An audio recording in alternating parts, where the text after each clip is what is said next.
बिस्मिल्लाहिर्रहमानिर्रहीम। अस्सलाम वालेकुम। गोल्ड, क्रूड ऑयल और यूरो यूएसडी के पेयर के एनालिसिस के साथ वो बुक्स गोल्ड के गेन की जानिब से गोल्ड ने एग्जैक्टली वही दोबारा लेवल्स को टच किया है। आज फिर रात को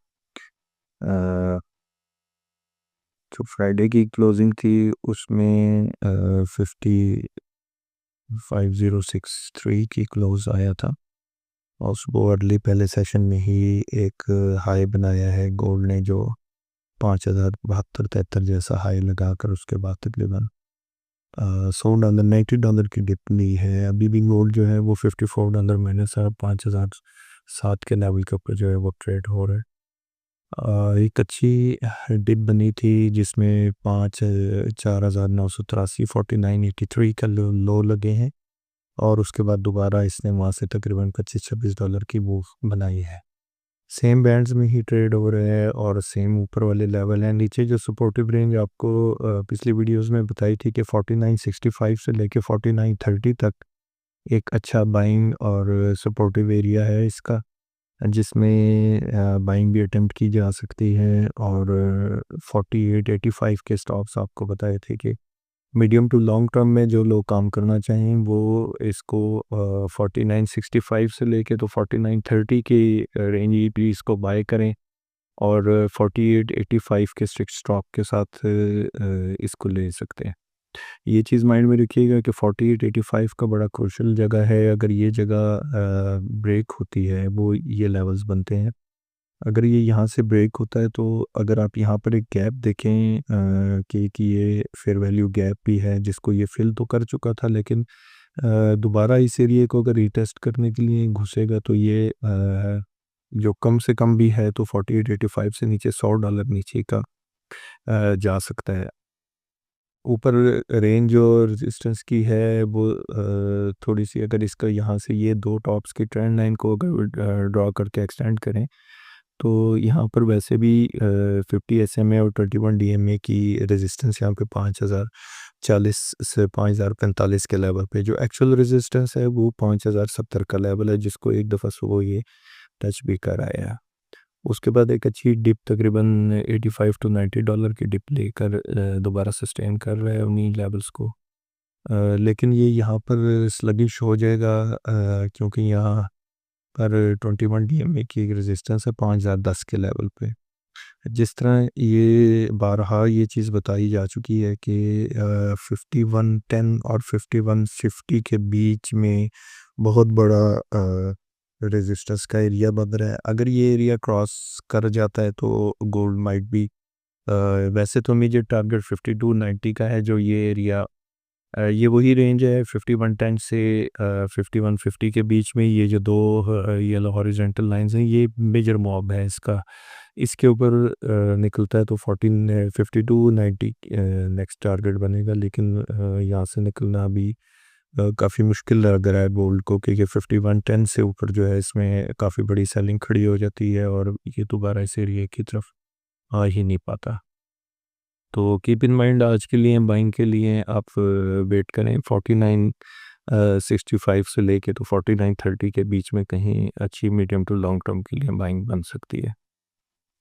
सिल्वर के एनालिसिस जो है वो PMX में सिल्वर की ट्रेड सस्पेंड है, इस वजह से उनके एनालिसिस जो है फॉर द टाइम बिंग रोक दिए गए हैं। तो उसकी जगह पे यूरो USD का जो पेयर है उसके एनालिसिस जो है वो रेगुलर बेसिस पे इस वीडियो में आया करेंगे। अभी हम बात करते हैं क्रूड ऑयल की।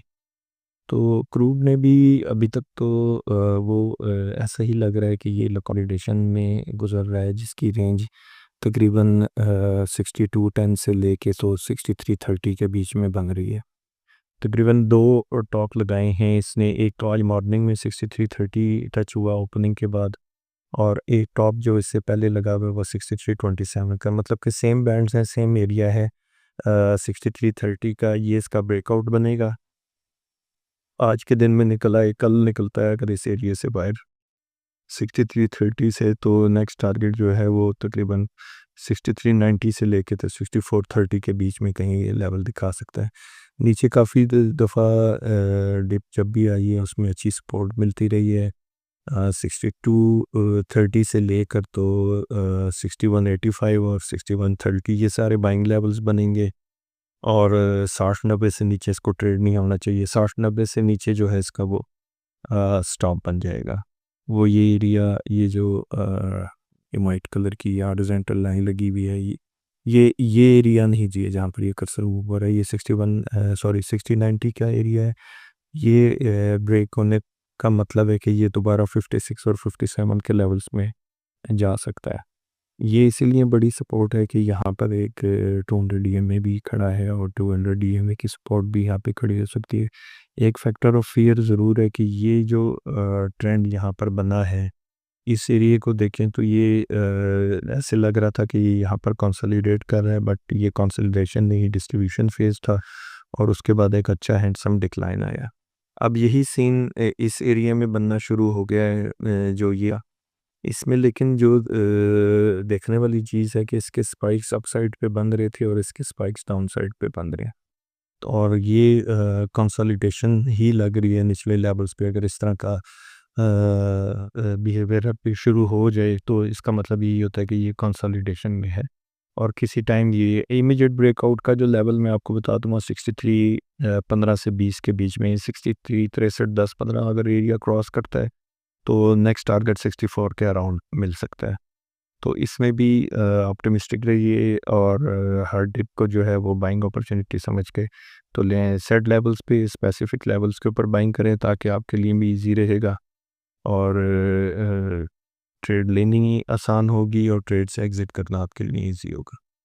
अब यूरो यूएसडी के पेयर के ऊपर बात करें तो यूरो यूएसडी फ्राइडे से लेकर तो अब तक का जितना सेशन हुआ है उसमें एक कंसोलिडेशन एरिया ही कह सकते हैं इसको, लेकिन ट्रेंड इसको डाउन साइड पे आ रहा है। अगर हम ट्रेंड लाइन के उससे देखें, अगर छोटे टाइम में भी देखें, छोटे एरिया को भी देखें, यहाँ से स्टॉप से भी अगर लें तो इसका ट्रेंड डाउन साइड ही बन रहा है फॉलिंग ट्रेंड में, और ये डाउन साइड पे जाएगा।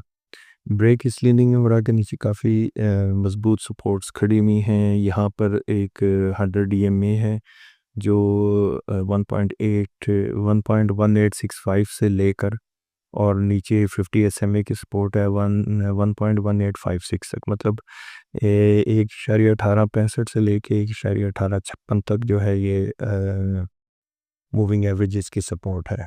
स्लो स्लगिश इसलिए हो गया कि ये नैरो बैंड्स के अंदर स्टक हो गया है।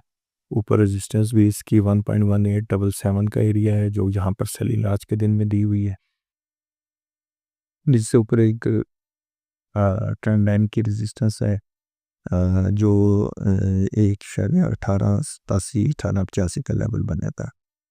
तो आइदर साइड मूव कर सकता है, बड़े बैंड में ट्रेड कर सकता है। अगर लोअर साइड ब्रेक करेगा तो नेक्स्ट इमीडिएटली जो इसको सपोर्ट मिल सकती है वो तकरीबन 1800 के 1.1800 के लेवल के ऊपर मिल सकती है और उसके नीचे 1.1773 तक है।